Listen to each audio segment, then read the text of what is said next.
আল্লাহ রাব্বুল আলামিন বলেন, যারা আমার রহমত দ্বারা প্রাচুর্য পাওয়ার পরে তাদের নিজের সহোদর ভাইয়ের খোঁজ খবর রাখে না, নিজের আপন রক্ত সম্পর্কের খোঁজ খবর ঠিক মতো রাখে না, নিজের আত্মীয় স্বজনদের খোঁজ খবর ঠিক মতো রাখে না, আল্লাহ রাব্বুল আলামিন বলেন, নিজে আল্লাহ রাব্বুল আলামিন বলেন, আমার অভিসম্পাত ওই সমস্ত মানুষদের জন্য যারা নিজে প্রাচুর্যের মালিক হওয়ার পরে আর নিজের রক্ত সম্পর্কে খোঁজ খবর রাখার সময় পায় না। আল্লাহ রাব্বুল আলামিন মহাগ্রন্থ আল কোরআনে সূরা রুমের 38 নম্বর আয়াত আল্লাহ রাব্বুল আলামিন বলেন, ফাআতি যাল কুরবা হাক্কাহু ওয়াল মিসকিন ওয়া ইবনাস সাবিল যালিকা খায়রুল লিল্লাযিনা ইউরিদুনা ওয়াজহাল্লাহ ওয়া উলাইকা হুমুল মুফলিহুন। আল্লাহ রাব্বুল আলামিন বলেন, আর আত্মীয় স্বজনকে তাদের প্রাপ্য হক, তাদের ন্যায্য পাওনা, তাদের প্রাপ্য ঠিকভাবে তাদেরকে বুঝিয়ে দাও। মিসকিন ও মুসাফিরদের ক্ষেত্রে একই হুকুম, তাদেরকেও তাদের প্রাপ্য তোমরা বুঝিয়ে দাও। এটা তাদের জন্য যারা আল্লাহর সন্তুষ্টি কামনা করে, এটা শুধুমাত্র তাদের জন্য নির্দেশনা। আমরা যারা আল্লাহর সন্তুষ্টি আমরা সব সময় চাই কি চাই না? আমরা সব সময় আল্লাহর সন্তুষ্টি চাই। রব্বে কারীম যেন আমাদের উপর সন্তুষ্ট থাকে। যেই সমস্ত মুমিনেরা শুধুমাত্র আল্লাহর সন্তুষ্টি চায়, ওই সমস্ত মুমিনদের জন্য আল্লাহ রাব্বুল আলামিন গাইডলাইন দিচ্ছেন, সাজেশন দিচ্ছেন, দিক নির্দেশনা দিচ্ছেন। ও আমার প্রিয় বান্দা মুমিনেরা, তোমরা যারা নিজেদেরকে ঈমানদার বলে দাবি করো, তোমরা যদি আমি রবের সন্তুষ্টি চাও, তাহলে তোমরা আত্মীয় স্বজনদের সাথে তোমরা যথাযথ আচরণ করো, তাদের প্রাপ্য তাদেরকে বুঝিয়ে দাও, তাদের হকের ব্যাপারে সচেতন হয়ে যাও। আর গরিব মিসকিন মুসাফিরদের হক তোমরা সঠিকভাবে আদায় করো। এটা ওই সমস্ত মুমিন ব্যক্তিদের জন্য উপদেশ যারা নিজেদেরকে ঈমানদার বলে দাবি করে।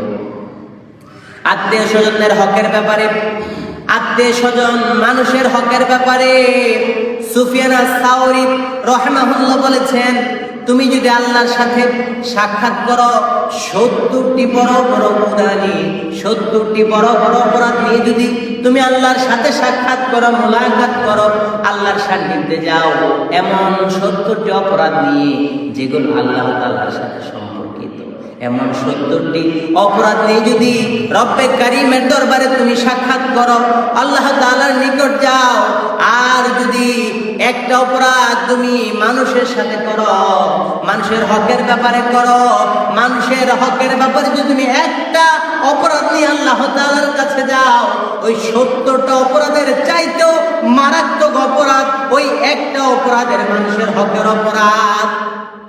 70টা হকের চাইতে যে হক আল্লাহ তাআলার ব্যাপারে, আল্লাহ তাআলার হুকুমের ক্ষেত্রে, আল্লাহ তাআলার ইবাদতের ক্ষেত্রে এমন 70টা অপরাধ নিয়ে যদি আমরা আল্লাহর দরবারে যাই, আর এই 70টা অপরাধের চাইতেও মারাত্মক অপরাধ হলো আত্মীয় স্বজনদের সাথে দুর্ব্যবহার, তাদের সম্পর্কের সাথে বিচ্ছেদ ঘটানো এবং মানুষের হকের ব্যাপারে অসচেতন হওয়ার একটা অপরাধ নিয়ে যদি আমরা আল্লাহর কাছে যাই, আর আল্লাহর ব্যাপারে যদি 70টা হক নিয়েও যদি আমরা আল্লাহর কাছে যাই, আর মানুষের যদি একটা হক নষ্ট করে আমরা আল্লাহর কাছে যাই, এই একটা হক নষ্ট করার 70টা হক নষ্ট করার চাইতে, 70টা অপরাধের চাইতে বান্দার সাথে সম্পর্কিত একটা অপরাধের গুনাহ আল্লাহ তাআলার কাছে অনেক বেশি।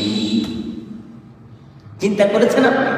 সুফিয়ান আস-সাওরী রাহিমাহুল্লাহ বলেন, আল্লাহর সাথে সম্পর্কিত সেরকম 70টা অপরাধ আল্লাহ তাআলার হুকুম, আকিমুস সালাহ, নামাজ আদায় করো, ওয়া আতুজ যাকাত, যাকাত আদায় করো, আস-সাওমু, রোজা রাখো, আল হজ, হজ ফরজ হওয়ার পরে হজ পালন করো, এগুলো কার অর্ডার? আল্লাহ রাব্বুল আলামিনের অর্ডার।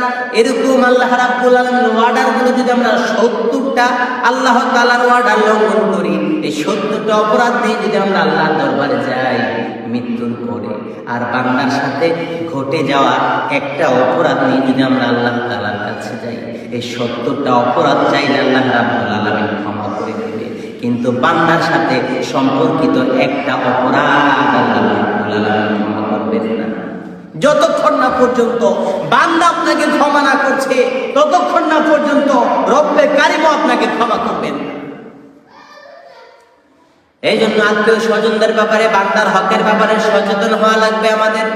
যদিও আমি নামাজ পড়ি, যদিও আমি রোজা রাখি, যদিও আমি হজ করি, যদিও আমি যাকাত দেই, তারপরেও যদিও আমি ভালো ভালো আমল করি, তারপরেও আল্লাহর কাছে আল্লাহর কাঠগড়ায় ধরা পড়া লাগবে সেদিন কাল হাসরের ময়দানে।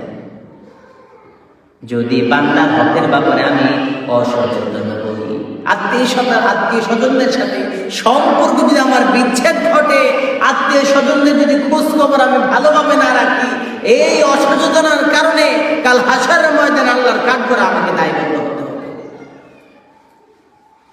যারা আত্মীয় স্বজনদের সাথে ভালো আচরণ করে না, তাদের হক সঠিকভাবে আদায় করে না, তাদের ব্যাপারে স্বয়ং আল্লাহ রাব্বুল আলামিন মহাগ্রন্থ আল কোরআনে ঘোষণা করেন, ফাহাল আসাইতুম ইন তাওয়াল্লাইতুম আন তুফসিদু ফিল আরদ ওয়া তুকদ্দিরু আরহামাকুম উলাইকাল্লাযীনা লা'নাহুল্লাহ। আল্লাহ রাব্বুল আলামিন মহাগ্রন্থ আল কোরআনে ঘোষণা করেন, কিছু মানুষের চরিত্র এমন হবে তাদেরকে যখন প্রভাবশালী করে দেওয়া হবে, তাদেরকে যখন সম্পদশালী করে দেওয়া হবে, তখন তারা তাদের নিকট আত্মীয়দের খোঁজ খবর রাখবে না। স্বয়ং আল্লাহ রাব্বুল আলামিন বলেন, যখন তাদেরকে আমি আমার রহমত দ্বারা সম্পদশালী করে দিই, তাদেরকে অর্থের প্রাচুর্য বানিয়ে দিই, তখন তারা দেখা যায় যে অর্থের বড়াইয়ের কারণে, তাদের প্রাচুর্য থাকার কারণে তারা নিকটবর্তী আত্মীয় স্বজনদের খোঁজ খবর রাখে না। আপন সহোদর ভাই নিজে অঢেল সম্পদের মালিক, লক্ষ লক্ষ কোটি টাকার মালিক, কিন্তু নিজের প্রিয় আপন ভাই অসুস্থতায় দিন ভর কাটাচ্ছে, বিপদে পড়ে দিন কাটাচ্ছে, আপন ভাইয়ের খোঁজ খবর নেওয়ার সময় থাকে না। এমন আল্লাহর বান্দা আছে না নাই? আমাদের জয়নগরে নাই? আছে। দুঃখের বিষয় হলো সত্য, আপন ভাই অসুস্থতার মধ্যে কাটে, নিজের আপন ভাই দরিদ্র হওয়ার কারণে ভালোভাবে চিকিৎসা করতে পারে না, অসুস্থতার জন্য নিজের রোগ সারাবার জন্য ভালোভাবে চিকিৎসা করতে পারে না। এমন সহোদর ভাইয়ের খোঁজ খবর নেওয়ার সময় আমাদের থাকে না। নিজে অর্থওয়ালা, নিজে প্রাচুর্যের মালিক, আল্লাহর রহমতে আল্লাহ তাআলা আপনাকে প্রাচুর্যের মালিক বানিয়েছে, এখন আর নিজের আপন ভাইকে খোঁজ খবর নেওয়ার সময় নাই। এখন পরিবার নিয়ে আমরা শহরে চলে যাই, নিজের আপন ভাই গ্রামে পড়ে অসুস্থতায় দিনভর কাটে, কিন্তু নিজের আপন সহোদর ভাইয়ের খোঁজ খবর নেওয়ার সময় থাকে না। যদিও আমি হজ করি, যদিও আমি যাকাত দেই, যদিও আমি রমজান মাসে রোজা পালন করি, তারপর আল্লাহর কাঠগড়ায় জবাবদিহি করা লাগবে এমন রক্তের সম্পর্কের সাথে যারা খোঁজ খবর ঠিকভাবে রাখে। আল্লাহ রাব্বুল আলামিন ঘোষণা করেন, তখন তোমাদেরকে যখন আমি অর্থ দিয়ে প্রাচুর্যের প্রভাবশালী করে দে, তখন তোমরা কি জমিনের মাঝে বিশৃঙ্খলা সৃষ্টি করবে এবং আত্মীয় স্বজনদের সম্পর্কগুলো বিচ্ছিন্ন করবে। যদি এটা করো, তাহলে এই কারণে ওই লোকদেরকে আল্লাহ রাব্বুল আলামিন নিজে অভিসম্পাত করেছে।